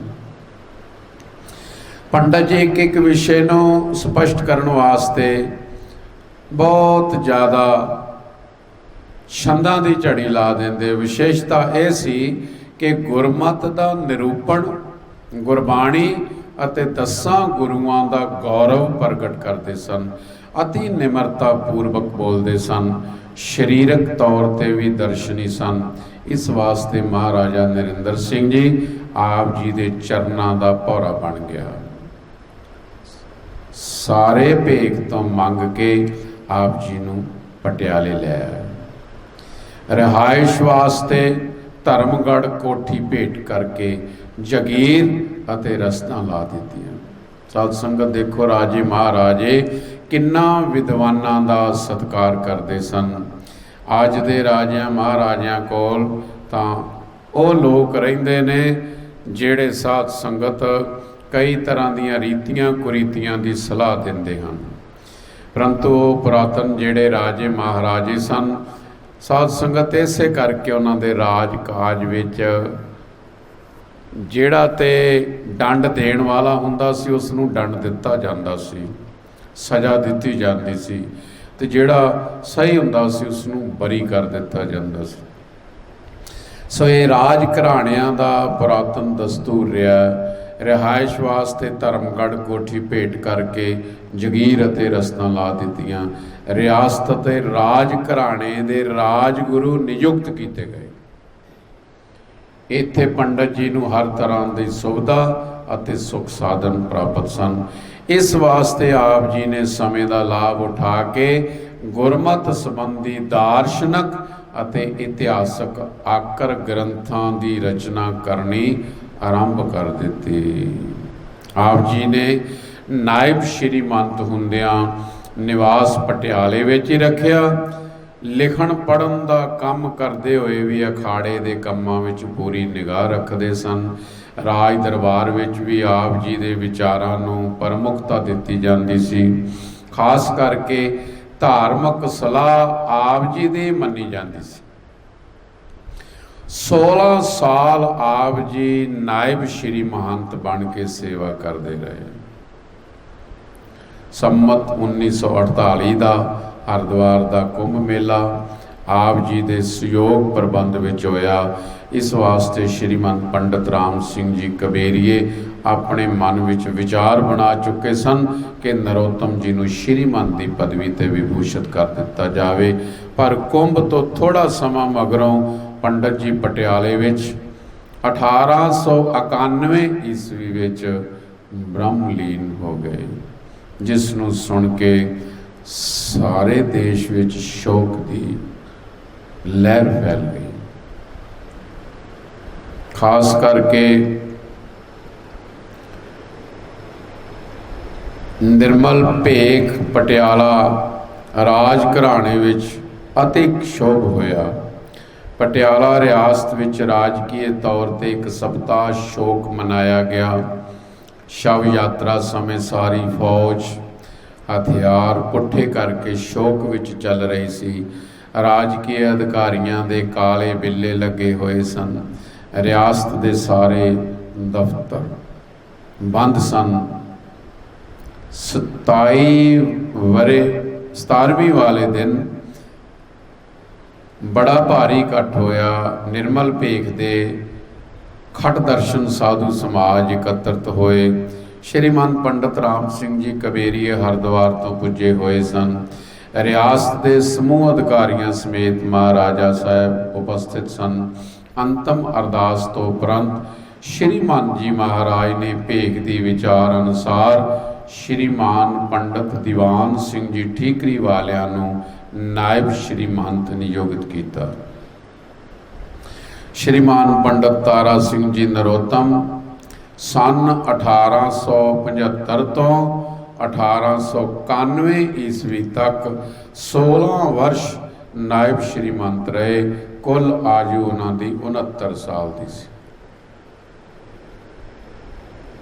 ਨਾਇਬ ਸ਼੍ਰੀਮੰਤ ਪੰਡਤ ਦੀਵਾਨ ਸਿੰਘ ਜੀ ਠੀਕਰੀ ਵਾਲੇ ਇਹ ਜਿੰਨੇ ਵੀ ਬਾਬਾ ਮਹਿਤਾਬ ਸਿੰਘ ਜੀ ਮਹਾਂਪੁਰਖੋਂ ਤੋਂ ਬਾਅਦ ਵਿੱਚ ਸ਼੍ਰੀ ਮਹੰਤ ਹੋਏ ਨੇ ਜਾਂ ਨਾਇਬ ਮਹੰਤ ਹੋਏ ਨੇ, ਉਹਨਾਂ ਸਾਰਿਆਂ ਦਾ ਜੀਵਨ ਥੋੜਾ ਥੋੜਾ ਇੱਥੇ ਅੰਕਿਤ ਕੀਤਾ ਹੈ।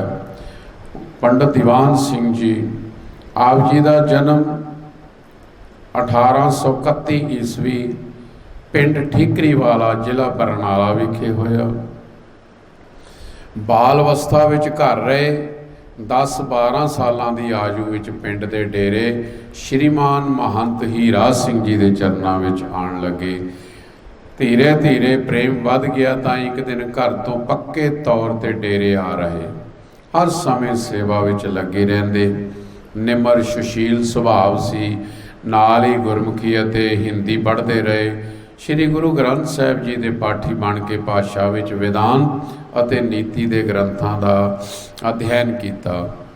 ਵਿਵੇਕ ਬੁੱਧੀ ਵੇਖ ਕੇ ਮਹਾਂਪੁਰਖਾਂ ਨੇ ਬਨਾਰਸ ਵਿਦਿਆ ਪੜ੍ਹਨ ਵਾਸਤੇ ਭੇਜ ਦਿੱਤਾ, ਜਿੱਥੇ ਆਪ ਜੀ ਨੇ 14 ਸਾਲ ਮਨ ਲਾ ਕੇ ਵਿਆਕਰਣ ਸਾਹਿਤ ਵੇਦ ਸ਼ਾਸਤਰਾਂ ਦਾ ਦੀਰਘ ਅਧਿਐਨ ਕਰਕੇ ਪ੍ਰਕਾਂਡ ਪੰਡਤ ਬਣ ਗਏ। ਸਾਰੇ ਭੇਖ ਵਿੱਚ ਆਪ ਜੀ ਦੀ ਪ੍ਰਸਿੱਧੀ ਅਤੇ ਜਸ ਫੈਲ ਗਿਆ। 1928 1871 ਈਸਵੀ ਵਿੱਚ ਰਮਤ ਅਖਾੜਾ ਪ੍ਰਚਾਰ ਕਰਦਾ ਹੋਇਆ ਬੰਬਈ ਪੁੱਜਿਆ। ਅੰਤਰਰਾਸ਼ਟਰੀ ਪ੍ਰਸਿੱਧਤਾ ਦਾ ਸ਼ਹਿਰ ਹੋਣ ਕਰਕੇ ਸ਼੍ਰੀਮਾਨ ਪੰਡਤ ਰਾਮ ਸਿੰਘ ਜੀ ਨੇ ਭੇਖ ਦੇ ਸਾਰੇ ਪ੍ਰਸਿੱਧ ਵਿਦਵਾਨਾਂ ਨੂੰ ਬੰਬਈ ਰਮਤ ਵਿੱਚ ਕਥਾ ਵਿਖਿਆਨ ਕਰਨ ਲਈ ਬੁਲਾ ਲਿਆ। ਸਾਰੇ ਵਿਦਵਾਨਾਂ ਨੇ ਬੰਬਈ ਪੁੱਜ ਕੇ ਰਮਤ ਅਖਾੜੇ 'ਚ ਕੀਰਤਨ ਕਥਾ ਵਿਖਿਆਨ ਕਰਨਾ ਆਰੰਭ ਕਰ ਦਿੱਤਾ। ਪੰਡਤ ਦੀਵਾਨ ਸਿੰਘ ਜੀ ਪੁੱਜ ਕੇ ਰਮਤ ਠੀਕਰੀ ਵਾਲੇ ਵੀ ਪੁੱਜੇ ਹੋਏ ਸਨ। ਗੁਰੂ ਨਾਨਕ ਸਿਧਾਂਤ ਅਤੇ ਗੁਰਬਾਣੀ ਉੱਪਰ ਸਮੂਹ ਸ਼ਾਮ ਨੂੰ ਕਥਾ ਵਿਖਿਆਨ ਹੁੰਦੇ।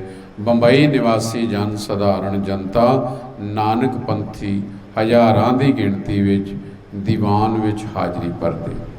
ਕਈ ਮਹੀਨੇ ਰਮਤ ਅਖਾੜਾ ਬੰਬਈ ਵਿੱਚ ਰਿਹਾ। ਗੁਰਮਤਿ ਦਾ ਅਤੀ ਪ੍ਰਚਾਰ ਹੋਇਆ।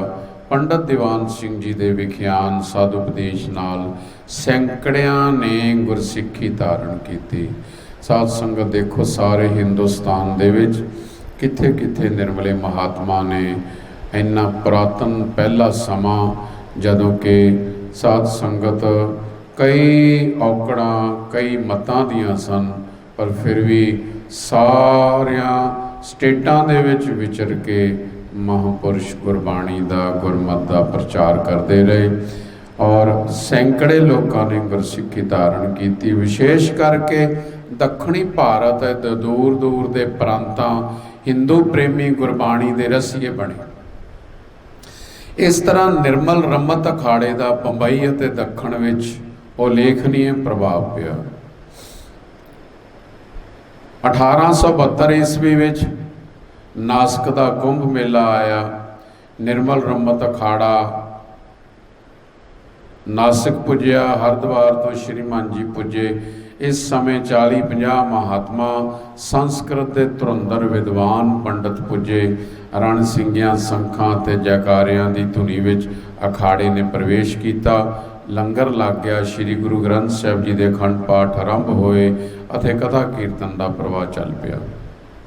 ਕੁੰਭਾਂ ਤੇ ਪਰਾਇਆ ਕਰਕੇ ਸਾਰੇ ਹੀ ਭੇਖਾਂ ਦੇ ਮਹਾਤਮਾ, ਸਾਰੇ ਅਸਥਾਨਾਂ ਦੇ ਨਿਰਮਲੇ ਮਹਾਤਮਾ, ਉਦਾਸੀਨ ਮਹਾਤਮਾ ਕੁੰਭਾਂ ਤੇ ਇਕੱਤਰਿਤ ਹੁੰਦੇ ਹਨ।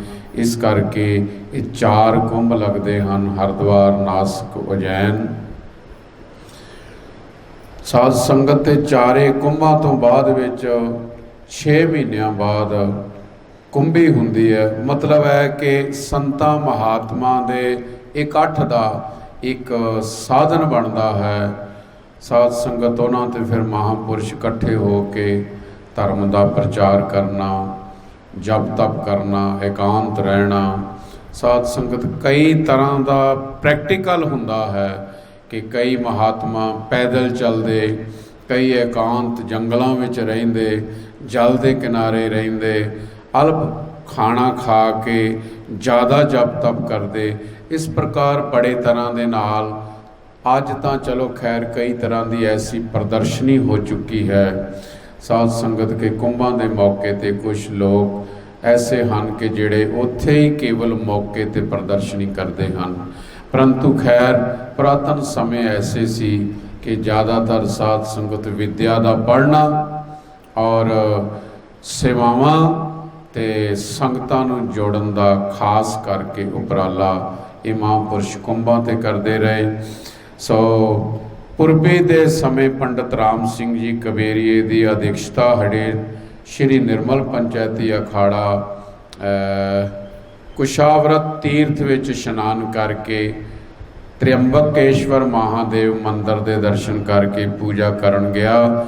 ਨਿਯਮ ਅਨੁਸਾਰ ਸੰਨਿਆਸੀਆਂ, ਬੈਰਾਗੀਆਂ, ਉਦਾਸੀਆਂ ਦੇ ਸਾਰੇ ਅਖਾੜੇ ਤੀਰਥ ਅਤੇ ਇਸ਼ਨਾਨ ਕਰਕੇ ਦਰਸ਼ਨ ਕਰਦੇ ਹਨ। ਇਸ ਕੁੰਭ ਦਾ ਇਹੀ ਮਹਾਤਮ ਹੈ।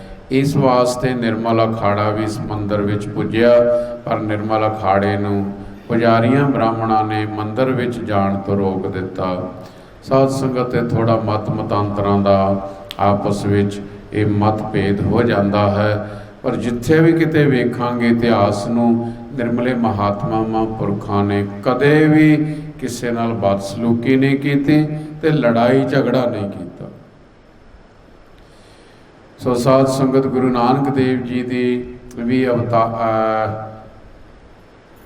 ਬ੍ਰਾਹਮਣਾਂ ਦਾ ਇਤਰਾਜ਼ ਨਿਰਮਲੇ ਸੰਤਾਂ ਨੇ ਸੁਣਾਇਆ ਕਿ ਤੁਸੀਂ ਪੰਜਾਬ ਦੇ ਨਾਨਕ ਪੰਥੀ ਸਧਾਰਨ ਜੱਟ ਸਰਦਾਰ ਹੋ, ਗੁਰੂ ਨਾਨਕ ਦੇਵ ਜੀ ਵੀ ਅਵਤਾਰ ਨਹੀਂ ਸਨ, ਇਸ ਵਾਸਤੇ ਤੁਹਾਨੂੰ ਇੱਥੇ ਦਰਸ਼ਨ ਕਰਨ ਤੋਂ ਰੋਕਿਆ ਗਿਆ। ਹੁਣ ਤੁਸੀਂ ਆਪਣਾ ਪੱਖ ਸਿੱਧ ਕਰੋ। ਮੇਲਾ ਅਫਸਰ ਦੇ ਜਵਾਬ ਵਿੱਚ ਨਿਰਮਲੇ ਸੰਤਾਂ ਨੇ ਆਖਿਆ, ਸ੍ਰੀ ਗੁਰੂ ਨਾਨਕ ਦੇਵ ਜੀ ਪੂਰਨ ਈਸ਼ਵਰ ਅਵਤਾਰ ਸਨ। ਉਹ ਜਗਤ ਦੇ ਉਧਾਰ ਵਾਸਤੇ ਪ੍ਰਗਟ ਹੋਏ। ਸਤਿਗੁਰੂ ਨਾਨਕ ਦੇਵ ਜੀ ਦੇ ਪਾਵਨ ਉਪਦੇਸ਼ ਨੂੰ ਸ੍ਰੀ ਨਿਰਮਲ ਪੰਚੈਤੀ ਅਖਾੜਾ ਭਾਰਤ ਵਿੱਚ ਭਰਮਣ ਕਰਕੇ ਪ੍ਰਚਾਰ ਰਿਹਾ ਹੈ।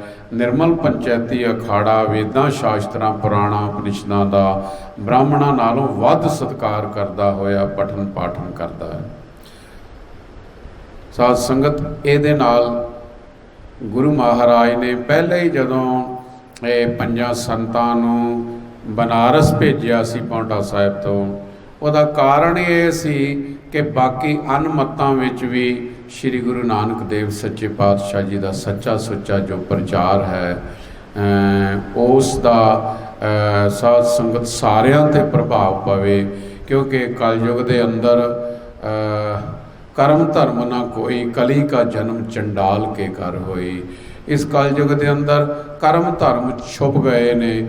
ਸੋ ਇਹ ਮਹਾਤਮਾ ਹਮੇਸ਼ਾ ਨਿਤ ਦੇ ਕਰਮ ਤੇ ਔਰ ਸੱਚੇ ਧਰਮ ਨੂੰ ਲੈ ਕੇ ਪ੍ਰੌੜਤਾ ਕਰਦੇ ਹੋਏ ਸੰਸਾਰ ਵਿੱਚ ਵਿਚਰਦੇ ਰਹੇ। ਤੇ ਜਿਹੜੇ ਮੰਨਦੇ ਸਨ ਕਿ ਸ੍ਰੀ ਗੁਰੂ ਨਾਨਕ ਦੇਵ ਜੀ ਅਵਤਾਰ ਹੀ ਨਹੀਂ ਹਨ, ਉਹਨਾਂ ਨੂੰ ਵੇਦਾਂ ਸ਼ਾਸਤਰਾਂ ਦੇ ਪ੍ਰਮਾਣ ਦੇ ਕੇ ਧੰਨ ਗੁਰੂ ਗ੍ਰੰਥ ਸਾਹਿਬ ਮਹਾਰਾਜ ਸੱਚੇ ਪਾਤਸ਼ਾਹ ਜੀ ਨੂੰ ਆਪਣਾ ਇਸ਼ਟ ਮੰਨਦਿਆਂ ਹੋਇਆਂ ਗੁਰਬਾਣੀ ਦੇ ਅਨੁਸਾਰ ਇਹ ਸਿੱਧ ਕੀਤਾ। ਇਸ ਵਾਸਤੇ ਨਿਰਮਲ ਪੰਚੈਤੀ ਅਖਾੜਾ ਗੁਰਬਾਣੀ ਦੇ ਅਰਥ ਪਰਮਾਰਥ ਨਾਲ ਸਾਰੇ ਸੰਸਾਰ ਨੂੰ ਉਪਦੇਸ਼ ਦੇ ਰਿਹਾ ਹੈ। ਜੇਕਰ ਬ੍ਰਾਹਮਣਾਂ ਨੂੰ ਆਪਣੀ ਵਿਦਵਤਾ ਉੱਤੇ ਅਭਿਮਾਨ ਹੈ ਤਾਂ ਇਹਨਾਂ ਸੰਤਾਂ ਵਿੱਚੋਂ ਕਿਸੇ ਨਾਲ ਵੀ ਸ਼ਾਸਤਰਾਰਥ ਕਰਕੇ ਨਿਰਣੇ ਕਰ ਸਕਦੇ ਹਨ। ਇਹ ਮੇਲਾ ਅਧਿਕਾਰੀ ਨੂੰ ਮਹਾਂਪੁਰਸ਼ਾਂ ਨੇ ਕਿਹਾ। ਬ੍ਰਾਹਮਣ ਸ਼ਾਸਤਰਾਰਥ ਕਰਨ ਲਈ ਤਿਆਰ ਹੋ ਗਏ। ਮੇਲਾ ਅਫਸਰ ਵੀ ਸਹਿਮਤ ਹੋ ਗਿਆ ਅਤੇ ਨਿਰਮਲਿਆਂ ਅਤੇ ਪੁੱਛਿਆ ਕਿਹੜੇ ਸੰਤ ਨਾਲ ਸ਼ਾਸਤਰਾਰਥ ਕੀਤਾ ਜਾਏ। ਨਿਰਮਲੇ ਸੰਤਾਂ ਨੇ ਕਿਹਾ, ਅਸੀਂ ਆਪਣੇ ਆਪ ਕਿਸੇ ਸੰਤ ਨੂੰ ਨਿਯਤ ਨਹੀਂ ਕਰਾਂਗੇ। ਸਾਡੇ ਜਿਸ ਸੰਤ ਤੇ ਬ੍ਰਾਹਮਣ ਹੱਥ ਰੱਖਣਗੇ ਉਹੀ ਗੋਸ਼ਟੀ ਕਰੇਗਾ।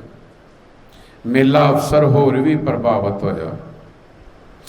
ਇਸ ਸਮੇਂ 15 ਪ੍ਰਤੀਨਿਧਾਂ ਵਿੱਚ ਸ਼੍ਰੀਮਾਨ ਪੰਡਤ ਦੀਵਾਨ ਸਿੰਘ ਜੀ ਗਾਤੀ ਲਾਈ, ਚਿੱਪੀ ਲਈ, ਸਿਰ ਤੇ ਕੇਵਲ ਚੌਗੁੱਠਾ ਮਤਲਬ ਕਿ ਕੱਪੜੇ ਨੂੰ ਤੈਅ ਕਰਕੇ ਸਿਰ ਤੇ ਰੱਖਿਆ ਹੋਇਆ ਵਸਤਰ ਸਭ ਤੋਂ ਮਗਰ ਬੈਠੇ ਸਨ। ਕਮਜ਼ੋਰ ਜਿਹਾ ਸਰੀਰ, ਸਾਦੀ ਰਹਿਤ ਅਤੇ ਵਿਰਤੀ ਸੀ। ਬ੍ਰਾਹਮਣਾਂ ਨੇ ਸਮਝਿਆ ਇਹ ਅਨਪੜ੍ਹ ਸੰਤ ਹੋਵੇਗਾ। ਇਹਨਾਂ ਵੱਲ ਸੰਕੇਤ ਕਰਕੇ ਆਖਿਆ, ਇਹ ਸੰਤ ਸਾਡੇ ਨਾਲ ਸ਼ਾਸਤਰਾਰਥ ਕਰ ਲਵੇ। ਚਲਾਕੀ ਚੁਸਤੀ ਤਾਂ ਵਰਤੀ ਆ ਵੀ ਇਹ ਸਿੱਧਾ ਸਾਦਾ ਲੱਗਦਾ, ਇਹਦੇ ਕੱਪੜੇ ਵੀ ਉਹੋ ਜਿਹੇ ਲੱਗਦੇ ਨੇ। ਇਸ ਗੱਲ ਦੀ ਸਾਰੇ ਕੁੰਭ ਮੇਲੇ ਵਿੱਚ ਚਰਚਾ ਫੈਲ ਗਈ ਕਿ ਨਾਨਕ ਪੰਥੀ ਨਿਰਮਲੇ ਸੰਤਾਂ ਅਤੇ ਪੁਜਾਰੀ ਬ੍ਰਾਹਮਣਾਂ ਦਾ ਬੜਾ ਭਾਰੀ ਸ਼ਾਸਤਰਾਰਥ ਹੋ ਰਿਹਾ। ਬੜੇ ਬੜੇ ਵਿਦਵਾਨ, ਉੱਚ ਅਧਿਕਾਰੀ ਅਤੇ ਕਈ ਰਿਆਸਤਾਂ ਦੇ ਰਾਜੇ ਮਹਾਰਾਜੇ ਇਸ਼ਨਾਨ ਕਰਨ ਲਈ ਆਏ ਹੋਏ ਸਨ। ਸੁਣ ਕੇ ਸ਼ਾਸਤਰਾਰਥ ਵੇਖਣ ਸੁਣਨ ਵਾਸਤੇ ਸਭਾ ਵਿੱਚ ਪੁੱਜ ਗਏ। ਪੰਡਤ ਦੀਵਾਨ ਸਿੰਘ ਜੀ ਨੇ ਗਰਜਣਾ ਦੁਆਰਾ ਸੰਸਕ੍ਰਿਤ ਭਾਸ਼ਾ, ਸੰਸਕ੍ਰਿਤ ਵਿੱਚ ਭਾਸ਼ਣ ਆਰੰਭ ਕਰਦਿਆਂ ਹੋਇਆਂ ਫਰਮਾਇਆ, ਸਤਿਗੁਰੂ ਨਾਨਕ ਦੇਵ ਜੀ ਮਹਾਰਾਜ ਸਵਯੰ ਈਸ਼ਵਰ ਦਾ ਅਵਤਾਰ ਸਨ। ਸਾਰੇ ਵਿਸ਼ਵ ਦੇ ਕਲਿਆਣ ਵਾਸਤੇ ਸਤਿਗੁਰੂ ਜੀ ਨੇ ਭਰਮਣ ਕੀਤਾ ਹੈ।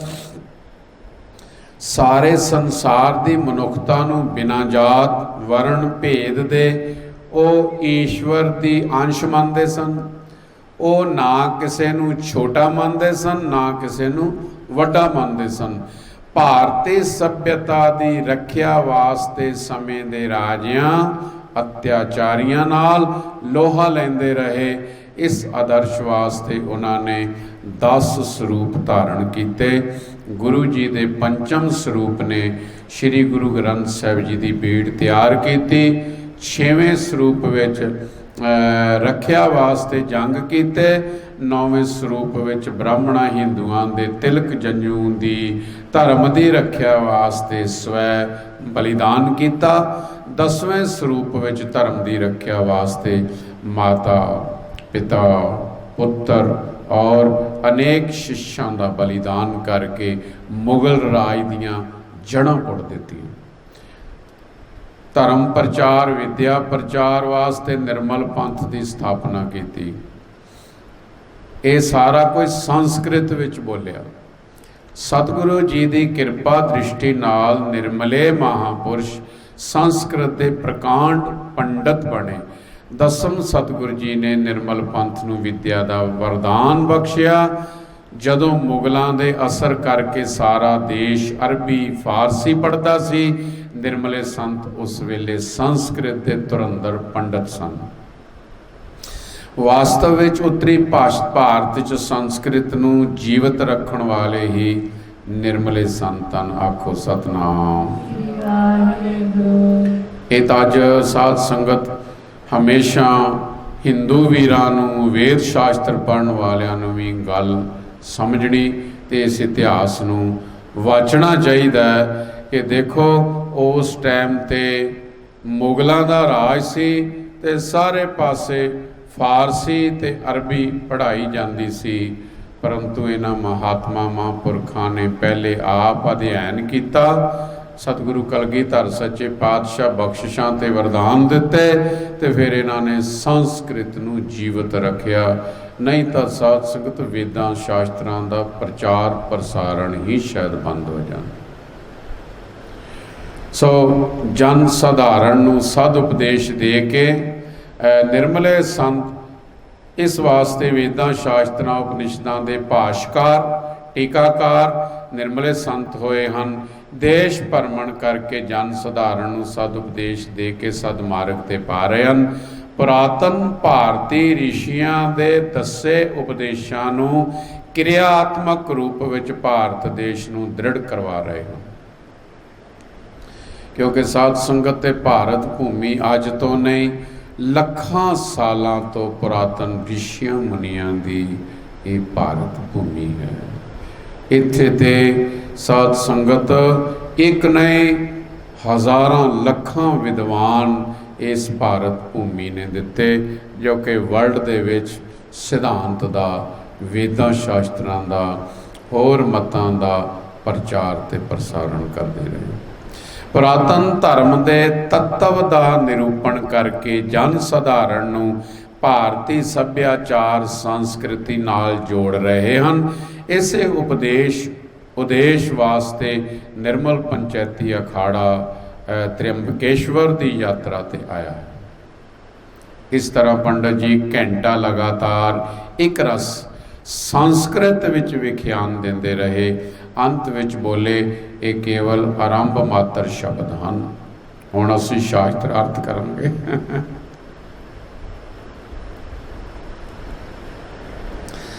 ਵੀ ਇਹ ਤਾਂ ਇੱਕ ਘੰਟਾ ਤੁਹਾਨੂੰ ਆਰੰਭਕ ਗੱਲ ਦੱਸੀ ਹੈ ਕਿ ਸਾਡਾ ਪਿਛੋਕੜ ਕੀ ਹੈ। ਹੁਣ ਸ਼ਾਸਤਰਾਰਥ ਕਰਾਂਗੇ। ਬ੍ਰਾਹਮਣ ਕੋਈ ਵੀ ਪ੍ਰਸ਼ਨ ਕਰਨ ਜਿਸ ਦਾ ਯਥਾ ਯੋਗ ਉੱਤਰ ਦੇਣ ਦਾ ਅਸੀਂ ਯਤਨ ਕਰਾਂਗੇ। ਪੰਡਤ ਜੀ ਦੇ ਸ਼ਬਦ ਕਹਿਣ ਨਾਲ ਪੁਜਾਰੀ ਅਤੇ अन्य ਬ੍ਰਾਹਮਣ ਵਰਗ ਦੇ ਹੱਥ ਜੁੜ ਗਏ, ਸਿਰ ਝੁਕ ਗਏ, ਨਿਮਰਤਾ ਨਾਲ ਬੋਲੇ, ਸਤਿਗੁਰੂ ਨਾਨਕ ਦੇਵ ਜੀ ਮਹਾਰਾਜ ਦੀ ਜੈ ਹੋਵੇ। ਮਤਲਬ ਉਸ ਟਾਈਮ ਤੇ ਉਹਨਾਂ ਨੇ ਜਦੋਂ ਸੁਣਿਆ ਵੀ ਹੋਰ ਅਸੀਂ ਇਹਨਾਂ ਅੱਗੇ ਕੀ ਪ੍ਰਸ਼ਨ ਕਰ ਸਕਦੇ ਹਾਂ, ਜਿਹੜਾ ਇਹਨਾਂ ਵਿੱਚੋਂ ਸਾਰਿਆਂ ਨਾਲੋਂ ਸਿੱਧ ਪੱਧਰਾ ਲੱਗਦਾ ਸੀ, वो किड्डा चोटी का विद्वान है कि जिसने 1 घंटा संस्कृत का भाषण दे के और आख्या कि हुण असीं शास्त्रार्थ करांगे। आप सतवादी सच्चे संत हो, जो असी अज्ञानता विच तर्क उठाई है खिमा कीती जावे, पर नाल ही सुनिमर प्रार्थना है सतगुरु नानक देव जी ईश्वर अवतार अते निर्मले संत सनातन धर्मावलंबी हन। उपदेश रूप विच विख्यान दे के साडे ज्ञान विच वाधा करन दी आप किरपा करो। साध संगत चर्चा 4 प्रकार की हुंदी है। हेत चर्चा, बात चर्चा, वितंडावाद चर्चा ते परस्पर चर्चा। ये परस्पर चर्चा है। एक हुंदी है कोई ना कोई घुंडी च घुंडी पा लैनी, एक चर्चा हुंदी है एक ने कई दूसरे ने उहदी गल नूं कट देना। सो जिहड़ी परस्पर चर्चा हुंदी है साध संगत वो चर्चा सानू कुछ दिंदी है। सो फिर इन्हां विद्वानां ने आख्या बई सानू कोई श्री गुरु नानक देव महाराज सच्चे पातशाह जी दे जो उन्हां दे अनुभव विख्यान ने वो सानू सुणाओ ताकि साडे ज्ञान विच वाधा होवे। इस विषय ते पंडित जी ने 1 घंटा फिर संस्कृत विच ज्ञान प्रवाह की गंगोत्री चला दी।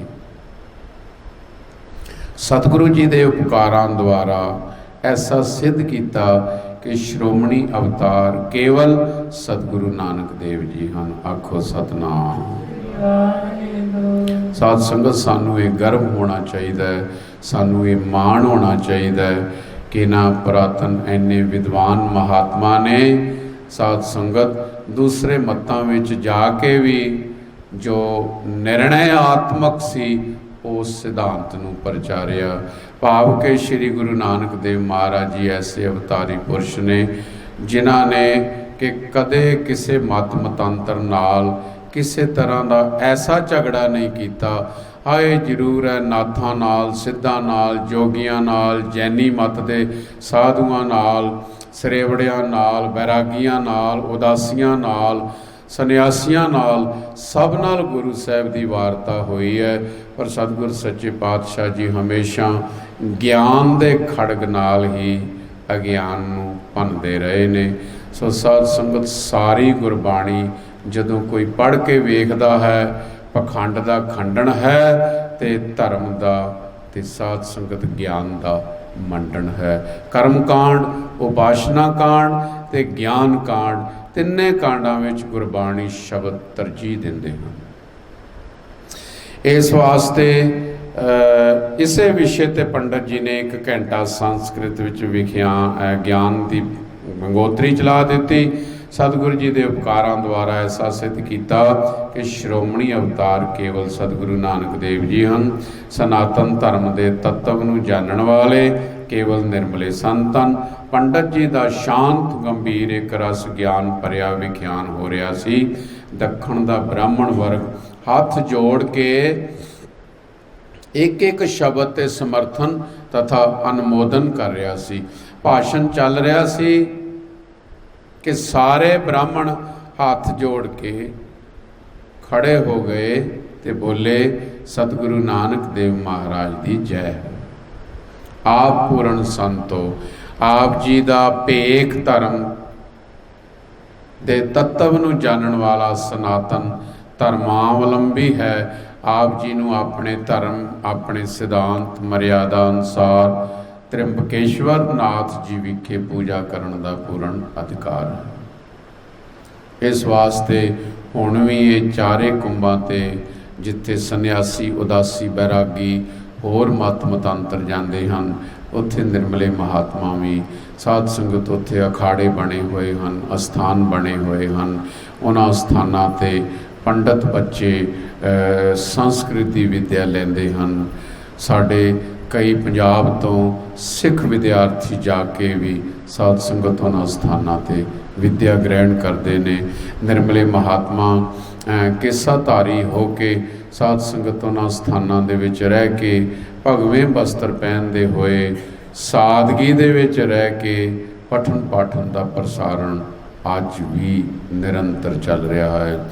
ਮੁੱਖ ਪੁਜਾਰੀ ਨੇ ਮੁੜ ਪੰਡਤ ਜੀ ਅਤੇ ਨਿਰਮਲ ਭੇਖ ਤੋਂ ਖਿਮਾ ਮੰਗਦੇ ਹੋਏ ਫਰਮਾਇਆ, ਭਾਰਤ ਖੰਡ ਦਾ ਬ੍ਰਾਹਮਣ ਤੇ ਹਿੰਦੂ ਵਰਗ ਤ੍ਰਿੰਬਕੇਸ਼ਵਰ ਦੇ ਦਰਸ਼ਨ ਤੇ ਪੂਜਾ ਅਣਸੀਤੇ ਕੇਵਲ ਊਨੇ ਤੇ ਰੇਸ਼ਮ ਦੇ ਵਸਤਰਾਂ ਵਿੱਚ ਕਰ ਸਕਦਾ ਹੈ। ਇਹ ਪ੍ਰਾਚੀਨ ਨਿਯਮ ਚੱਲਿਆ ਆ ਰਿਹਾ ਹੈ, ਇਸ ਨੂੰ ਕੋਈ ਬਦਲ ਨਹੀਂ ਸਕਦਾ। ਪਰ ਗੁਰੂ ਨਾਨਕ ਦੇਵ ਜੀ ਦਾ ਨਿਰਮਲ ਭੇਖ ਸੁਤੰਤਰ ਹੈ, ਇਸ ਉੱਤੇ ਕੋਈ ਵੀ ਪ੍ਰਤੀਬੰਧ ਨਹੀਂ ਲਗਾਇਆ ਜਾ ਸਕਦਾ। ਨਿਰਮਲੇ ਸੰਤ ਨਿਰਮਲ ਪੰਚੈਤੀ ਅਖਾੜਾ ਖੱਦਰ ਆਦਿਕ ਦੇ ਸੀਤੇ ਹੋਏ ਕੱਪੜਿਆਂ, ਕਛਹਿਰੇ ਅਤੇ ਪਗੜੀ ਸਹਿਤ ਪੂਜਾ ਕਰਨ ਦੇ ਅਧਿਕਾਰੀ ਹਨ। ਨਿਰਮਲੇ ਸੰਤਾਂ ਵੱਲੋਂ ਸਤਿਗੁਰੂ ਨਾਨਕ ਦੇਵ ਜੀ ਮਹਾਰਾਜ ਦੀ ਜੈ, ਸਤਿਗੁਰੂ ਗੁਰੂ ਗੋਬਿੰਦ ਸਿੰਘ ਮਹਾਰਾਜ ਦੀ ਜੈ ਅਤੇ ਸਤਿ ਸ੍ਰੀ ਅਕਾਲ ਦੇ ਜੈਕਾਰਿਆਂ ਨਾਲ ਆਕਾਸ਼ ਗੂੰਜ ਉੱਠਿਆ। ਇਸ ਸਮੇਂ ਰਾਜਿਆਂ, ਮਹਾਰਾਜਿਆਂ, ਪੁਜਾਰੀਆਂ, ਮੇਲਾ ਅਫਸਰ ਅਤੇ अन्य ਅਧਿਕਾਰੀਆਂ ਦੁਆਰਾ ਲਿਖਤ ਕੀਤੀ ਗਈ ਕਿ ਸ੍ਰੀ ਨਿਰਮਲ ਪੰਚੈਤੀ ਅਖਾੜਾ ਕਨਖਲ ਅਤੇ ਨਿਰਮਲ ਭੇਖ ਨੂੰ ਖੱਦਰ ਆਦਿਕ ਸਭ ਤਰ੍ਹਾਂ ਦੇ ਸੀਤੇ ਕੱਪੜਿਆਂ ਵਿੱਚ ਹਰ ਸਮੇਂ ਤ੍ਰਿੰਬਕੇਸ਼ਵਰ ਨਾਥ ਦੀ ਪੂਜਾ ਦੇ ਦਰਸ਼ਨ ਕਰਨ ਦਾ ਪੂਰਨ ਅਧਿਕਾਰ ਇਸ ਲਿਖਤ ਤੇ ਹੁਣ ਤੱਕ ਅਮਲ ਹੋ ਰਿਹਾ ਹੈ। ਤ੍ਰਿੰਬਕੇਸ਼ਵਰ ਦੇ ਮੰਦਰ ਵਿੱਚ ਬ੍ਰਾਹਮਣ, ਸੰਨਿਆਸੀ, ਬੈਰਾਗੀ, ਉਦਾਸੀ, ਖੜ ਦਰਸ਼ਨ ਸਾਧੂ ਸਮਾਜ ਰੇਸ਼ਮ ਜਾਂ ਉਹਨਾਂ ਦੇ ਅਣਸੀਤੇ ਵਸਤਰ ਪਾ ਕੇ ਹੀ ਪੂਜਾ ਦਰਸ਼ਨ ਕਰ ਸਕਦਾ ਹੈ। ਪਰ ਨਿਰਮਲੇ ਸੰਤ ਸਭ ਤਰ੍ਹਾਂ ਦੇ ਸੀਤੇ ਚੋਗੇ, ਕਛਹਿਰੇ, ਭਗਵੇਂ ਅਤੇ ਸਫੈਦ ਵਸਤਰ ਪਾ ਕੇ ਦਸਤਾਰੇ ਸਜਾ ਕੇ ਦਰਸ਼ਨ ਕਰਦੇ ਹਨ। ਇਸ ਤਰ੍ਹਾਂ ਨਿਰਮਲ ਭੇਖ ਦੇ ਮਹਾਂਪੁਰਖਾਂ ਨੇ ਆਪਣੇ ਤਪ, ਤਿਆਗ, ਸਿਮਰਨ ਅਤੇ ਵਿਦਿਆ ਨਾਲ ਅਜਿਹੇ ਅਨੇਕ ਥਾਵਾਂ ਤੇ ਵਿਜੇ ਪ੍ਰਾਪਤ ਕਰਕੇ ਗੁਰਮਤਿ ਦਾ ਪ੍ਰਚਾਰ ਕੀਤਾ। ਇਸ ਸ਼ਾਸਤਰਾਰਥ ਦੀ ਵਿਜੇ ਨਾਲ ਪੰਡਤ ਦੀਵਾਨ ਸਿੰਘ ਜੀ ਸਾਰੇ ਨਿਰਮਲ ਭੇਖ ਵਿੱਚ ਅਤੀ ਸਤਿਕਾਰ ਵੱਧ ਗਿਆ। ਨਿਰਮਲ ਭੇਖ ਦੇ ਸੰਤ ਆਪ ਜੀ ਨੂੰ ਗੁਰੂ ਜੀ ਕਹਿ ਕੇ ਬੁਲਾਉਂਦੇ ਸਨ। ਦੂਸਰੇ ਭੇਖਾਂ ਵਿੱਚ ਇਸ ਸ਼ਾਸਤਰਾਰਥ ਦੀ ਖਬਰ ਵਾਯੂ ਦੀ ਤਰ੍ਹਾਂ ਫੈਲ ਗਈ। ਇਸ ਤਰ੍ਹਾਂ ਉਦਾਸੀ, ਸੰਨਿਆਸੀ, ਬੈਰਾਗੀ, ਦਾਦੂ ਪੰਥੀ ਅਨੇਕ ਸੰਪਰਦਾਵਾਂ ਦੇ ਮੁਖੀ ਸੰਤ ਮੰਡਲੇਸ਼ਵਰ ਅਤੇ ਵਿਦਵਾਨ ਨਿਰਮਲ ਭੇਖ ਦੇ ਸ਼੍ਰੀਮੰਤ ਪੰਡਤ ਰਾਮ ਸਿੰਘ ਜੀ ਮਹਾਰਾਜ ਕਬੇਰੀਆ ਨੂੰ ਵਧਾਈ ਦੇਣ ਅਤੇ ਪੰਡਤ ਦੀਵਾਨ ਸਿੰਘ ਜੀ ਦੇ ਦਰਸ਼ਨ ਕਰਨ ਆਏ। ਇਸ ਤਰ੍ਹਾਂ ਨਿਰਮਲ ਭੇਖ ਅਤੇ ਪੰਡਤ ਜੀ ਦਾ ਸਾਰੇ ਜਸ ਫੈਲ ਗਿਆ। ਪੰਡਤ ਦੀਵਾਨ ਸਿੰਘ ਜੀ ਨੇ ਚਤੁਰਮਾਸਾ ਤ੍ਰਿੰਬਕੇਸ਼ਵਰ ਕੁੰਭ ਮੇਲੇ ਉੱਤੇ ਕੱਟਿਆ। ਕੁੰਭ ਦੀ ਸਮਾਪਤੀ ਤੋਂ ਬਾਅਦ ਪੰਡਤ ਜੀ ਕਾਂਸ਼ੀ ਚਲੇ ਗਏ। ਕਾਂਸ਼ੀ ਜੀ ਤੋਂ 1938 ਬਿਕਰਮੀ ਦੇ ਪ੍ਰਯਾਗਰਾਜ ਕੁੰਭ ਦੇ ਮੇਲੇ ਤੇ ਆਏ। ਇੱਥੇ ਕਈ ਮਹੀਨੇ ਰਹਿ ਕੇ ਕਥਾ, ਕੀਰਤਨ, ਸਤਸੰਗ ਦੁਆਰਾ ਸੰਗਤਾਂ ਨੂੰ ਸਾਧ ਉਪਦੇਸ਼ ਦਿੰਦੇ ਰਹੇ। ਪ੍ਰਯਾਗਰਾਜ ਦੇ ਕੁੰਭ ਤੋਂ ਸਿੱਧੇ ਪੰਜਾਬ ਆਪਣੇ ਡੇਰੇ ਠੀਕਰੀ ਵਾਲੇ ਪੁੱਜ ਗਏ। ਸਭ ਮਹਾਂਪੁਰਖਾਂ ਨੂੰ ਮਿਲ ਕੇ ਸੁਖ ਪੂਰਵਕ ਰਹਿਣ ਲੱਗੇ। ਆਪ ਜੀ ਦੇ ਗੁਰੂ ਮਹੰਤ ਹੀਰਾ ਸਿੰਘ ਜੀ ਦਾ ਪਟਿਆਲਾ ਰਾਜ ਘਰਾਣੇ ਵਿੱਚ ਅਤੀ ਸਤਿਕਾਰ ਸੀ। ਆਪ ਜੀ ਦੀ ਵਿਦਵਤਾ ਤੋਂ ਵੀ ਰਾਜ ਘਰਾਣਾ ਪ੍ਰਭਾਵਿਤ ਸੀ। ਜਦੋਂ ਮਹੰਤ ਹੀਰਾ ਸਿੰਘ ਜੀ ਸਵਰਗਵਾਸ ਹੋ ਗਏ ਤਾਂ ਉੱਚ ਰਿਆਸਤ ਵੱਲੋਂ ਆਪ ਜੀ ਨੂੰ ਉਹੀ ਸਤਿਕਾਰ ਦਿੱਤਾ ਗਿਆ। ਪੰਡਤ ਤਾਰਾ ਸਿੰਘ ਜੀ ਨਰੋਤਮ ਦੀ 17ਵੀਂ ਸਮੇਂ ਉਚੇਚੇ ਪਟਿਆਲੇ ਪੁੱਜੇ। 17ਵੀਂ ਦੇ ਭੋਗ ਤੋਂ ਮਗਰੋਂ ਸ਼੍ਰੀਮੰਤ ਪੰਡਤ ਰਾਮ ਸਿੰਘ ਜੀ ਕਬੇਰੀਏ ਨੇ ਨਵਾਂ ਨਾਇਬ ਸ਼੍ਰੀਮੰਤ ਸਥਾਪਨ ਕਰਨ ਦਾ ਸੁਝਾਅ ਰੱਖਿਆ। ਸਾਰੇ ਭੇਖ ਨੇ ਆਪ ਜੀ ਦਾ ਨਾਮ ਤਜਵੀਜ਼ ਕੀਤਾ। ਆਪ ਜੀ ਨੇ ਭਾਵੇਂ ਇਨਕਾਰ ਵੀ ਕੀਤਾ ਪਰ ਆਪ ਜੀ ਨੂੰ ਇਸ ਪਦਵੀ ਤੇ ਵਿਭੂਸ਼ਿਤ ਕੀਤਾ ਗਿਆ। ਜਿੱਥੇ ਸਾਰੇ ਭੇਖ ਨੇ ਸਿਰੋਪਾਓ ਭੇਟ ਕੀਤੇ ਉੱਥੇ ਰਿਆਸਤ ਪਟਿਆਲਾ ਵੱਲੋਂ ਪੂਜਾ, ਪੱਗ, ਦੁਸ਼ਾਲਾ ਆਇਆ। ਪਰ ਸ਼ੋਕ ਆਪ ਜੀ ਕੇਵਲ 3 ਸਾਲ ਇਸ ਪਦਵੀ ਤੇ ਰਹਿ ਕੇ 1950 ਬਿਕਰਮੀ ਨੂੰ ਬ੍ਰਹਮਲੀਨ ਹੋ ਗਏ। ਇਹ ਤਾਂ ਕੁਦਰਤ ਦਾ ਜੋ ਭਾਣਾ ਹੁੰਦਾ ਹੈ ਉਸ ਨੂੰ ਕੋਈ ਮੋੜ ਨਹੀਂ ਸਕਦਾ। ਪਰ ਯਾਦ ਰਹੇ ਕਿ ਜਿੰਨੇ ਵੀ ਇਹ ਸ਼੍ਰੀਮੰਤ ਸਾਹਿਬ ਬਣੇ ਨੇ, ਇੱਕ ਤੋਂ ਇੱਕ ਚੜ੍ਹਾਉਂਦੀਆਂ ਵਾਲੀ ਗੱਲ ਹੈ ਕਿ ਕਿੰਨੇ ਕਿੰਨੇ ਵਿਦਵਾਨ ਤੇ ਕਿੰਨੇ ਕਿੰਨੇ ਤਿਆਗੀ ਮਹਾਤਮਾ ਹੋਏ। ਪੰਡਤ ਦੀਵਾਨ ਸਿੰਘ ਜੀ ਠੀਕਰੀ ਵਾਲਾ ਸਨ 1991 ਈਸਵੀ ਤੋਂ 1993 ईस्वी तक 3 साल नायब महंत रहे। कुल आयु उन्हां दी 62 साल दी सी। श्री महंत पंडित राम सिंह जी कबेरीए बहुता समा सिमरन भजन विच लाउणा चाहुंदे सन। ये भी चाहुंदे सन कि कोई व्यवहार कुशल सियाणा विद्वान संत नायब श्रीमंत बन के अखाड़े का काम चलाए। इस विचार अधीन पंडित उधव सिंह जी न्यायक कांशी वालियां नूं सारे भेख सम्मति नाल नायब श्रीमंत की पदवी ते नियुक्त कर दिता अते अखाड़े का सब काम इन्हां नूं संभाल दिता। इस समय नासक के कुंभ विच 8-10 महीने सन, इसलिए नायब श्रीमान जी ने प्रबंध करने वास्ते नासक उन्होंने भेज दिता गया। इस समय आप जी ने बहुत ही योग्यता नाल मेले का प्रबंध किया। खड़ दर्शन साधु समाज निर्मल भेख प्रबंध वेख के परम प्रसन्न होया। पर मेले के दिनों में श्रीमान पंडित राम सिंह जी कबेरीए बीमार हो गए।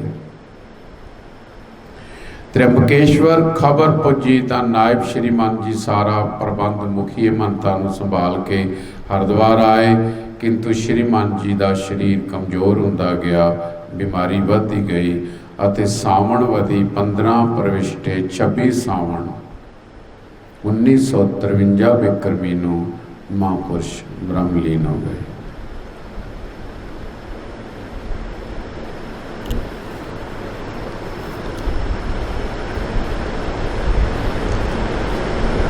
पंचपुरी विच शोक वरत गया।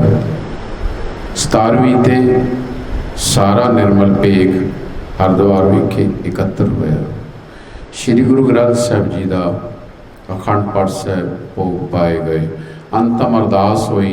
इसे दिन 8 भादरों संमत 1953 बिक्रमी नूं पंडित उधव सिंह जी महाराज नूं श्री महंत नियत किया गया। सारे भेख ने दुशाले पग्गां भेंट कीते। महाराजा पटियाला पति वालों पूजा पग दुशाला आया। श्रीमान पंडित राम सिंह जी कबेरीए 1871 तो 1896 ईस्वी तक 25 साल श्री महंत रहे और कुल आयु उन्होंने 81 साल की सी। बाखूबी उन्होंने साध संगत के सारे का सारा जिहड़ा प्रबंध सी वो निभाया। पर बहुत भजनीक सन, नाम रसीए सन, त्यागी विरागी सन। पर साध संगत उन्होंने समय ते हजूर साहब का जो लम्मा मसला चलिया, महापुरुषों ने बड़े ढंग दे नाल सारा कुछ निभा के धर्म का प्रचार प्रसारण किया।